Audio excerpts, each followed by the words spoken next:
že nemáte pocit strachu z toho, že vám někdo vstoupí do teritoria. To je úplně základní vlastnost vůdce. Vůdce se nesmí bát blízkosti, vůdce se nesmí bát jakýhokoliv kontaktu, jakýhokoliv útoku. Prostě musí být pevně ve svým pozici s tím, že všichni se vítají a sluší.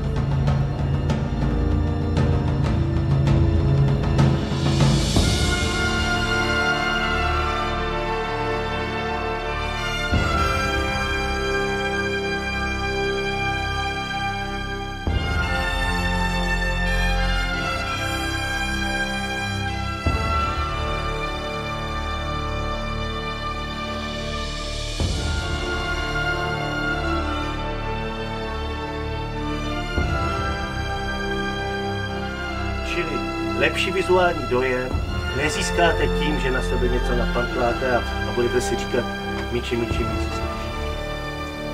Ten lepší vizuální dojem získáte tím, že budete mít lepší vnitřní postavu k sobě, k tématu, k lidem.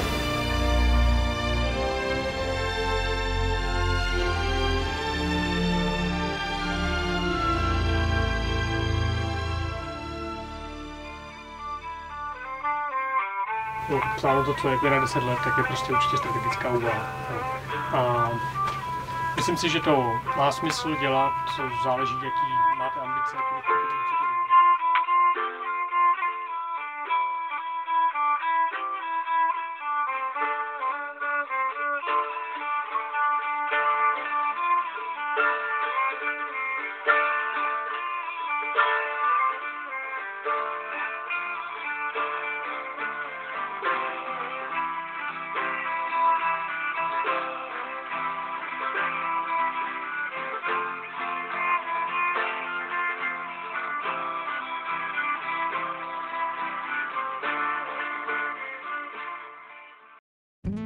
V Jeděném a Zlatém dole San Esteban na severu Chile ve čtvrtek zasypala půda 30 horníků.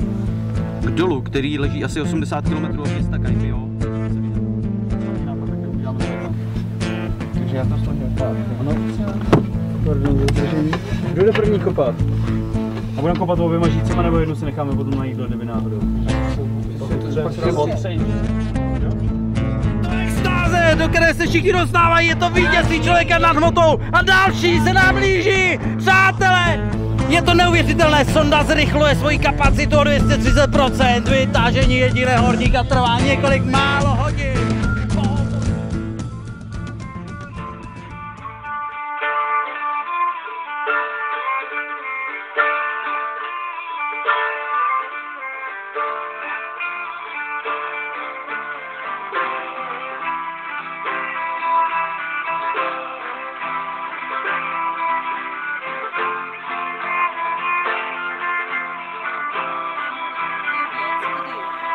Pomocí obrazů vyjadřujeme hodnoty a stavíme je tam my jako vůdci. Oproti tomu slib je způsob závazku, kdy děti ty hodnoty přijímají sami.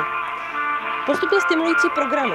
My stavíme dětem schody, aby se zlepšovaly postupně v dílčích krocích a učíme je tím, aby si schody do života v podobě sebevýchovy stavěli sami.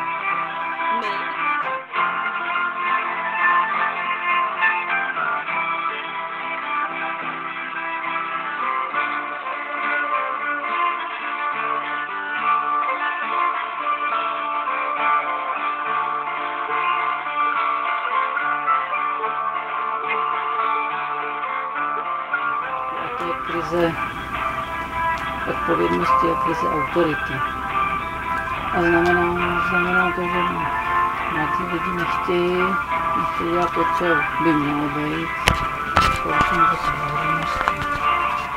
A to je to, že jsou schopní nést nějakou odpovědnost. A to, že jsou schopní přijmout nějakou autoritu od řídící.